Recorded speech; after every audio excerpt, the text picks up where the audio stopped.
Hey YouTubers, it's Charlie. This is going to be my Jessica Jones episode 5 through 8 video, really freeing the David Tennant beast all over the computer screen, or however you guys are watching it. He really is fantastic as this villain. Seriously, Purple Man on Jessica Jones is way better than he is in the comics. Just careful for spoilers on Jessica Jones through episode 8. So we're basically starting with Jessica before Kilgrave all the way up to the point where she does What Would Jessica Do, and she takes him to that special cell.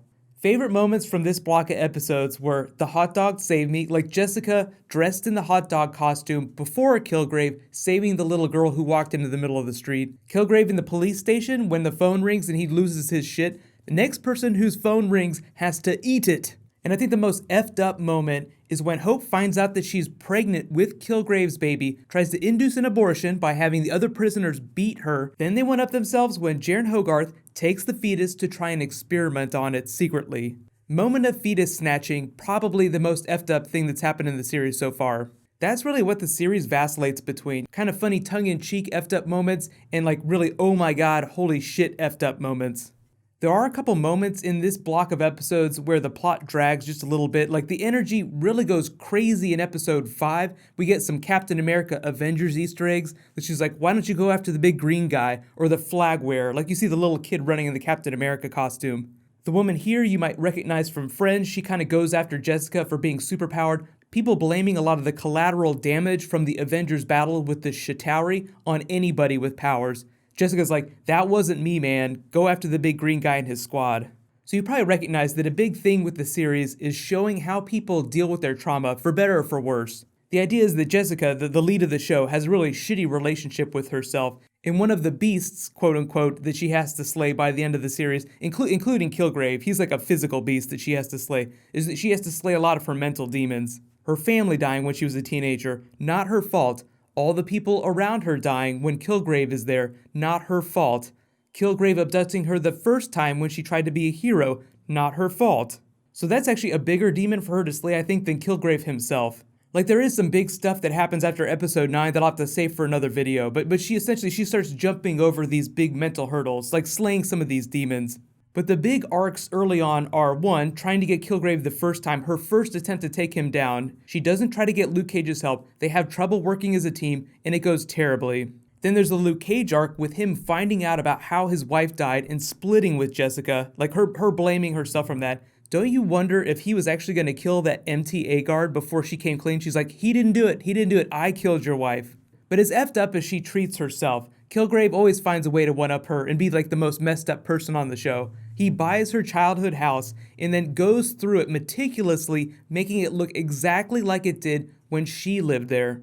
Seriously, he said that he took a magnifying glass from pictures that he got from a realtor to find the stack of CDs in her room to make it look exactly like it did when she lived there.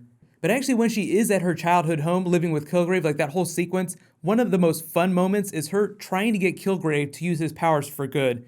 And I think he's being completely 100% honest when he says, you need to stay with me because I don't know the difference between good or bad. Seriously, I thought it was a good idea to have that man shoot his face off.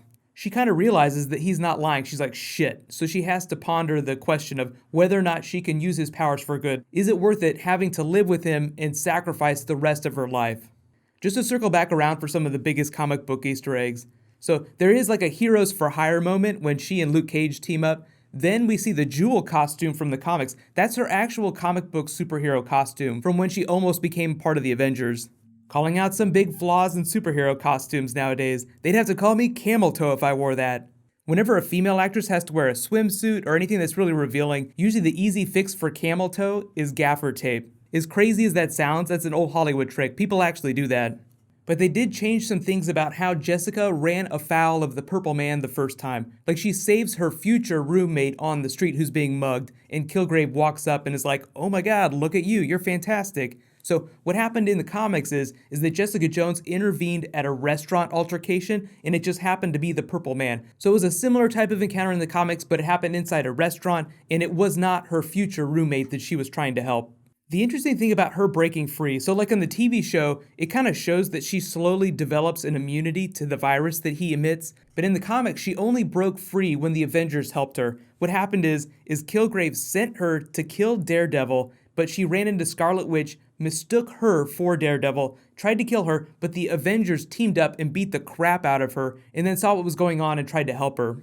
For better or for worse, if you've read the Purple Man in the comics, he does do more terrible things, like the things that he does are much, much worse. But you'll probably agree that David Tennant's version is a much more fully formed character. There's more of an actual person there, and it's really fascinating to learn why he is the way he is, which actually doesn't happen till a little bit later in the series. I'll talk about that when I get to like my episode 9 to 12 video, because it is absolutely fascinating what happens in episode 9. Here's my big question for you guys. Let me know in the comments, what were your favorite funny moments from episodes 4 through 8, and what was the most messed up thing for you? I think we can all probably agree that the dead fetus was probably the most messed up moment. Finding out that Jaren Hogarth was like, hey, you know what? Why don't you save that if you can? As of me making this video, I'm only at about episode 10, so there's still a ways to go. Most of you guys that I've seen commenting who have already finished the series do say that you like the way it ends, so I am looking forward to the big finale.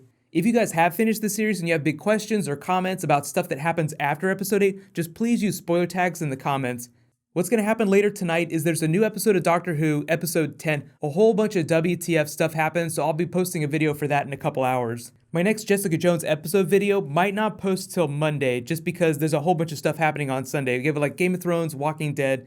My next Jessica Jones episode video might not post till Monday, just because so much is happening on Sunday. We have new Game of Thrones and new Walking Dead, so just be sure to subscribe to get everything. And if you guys didn't see, I just posted a new Flash Arrow crossover trailer where I named the Reverse Flash Ring giveaway winner, so I'll put a link in the description. Just in case you guys haven't seen it, you can click here for the link to that Arrow trailer where I do the Reverse Flash Ring giveaway. Whole bunch of Hawkman, Hawkgirl, Vandal Savage stuff going on. And you can click here for all my Jessica Jones episodes. Thank you so much for watching, everybody. Let's high five. I'll see you guys tonight.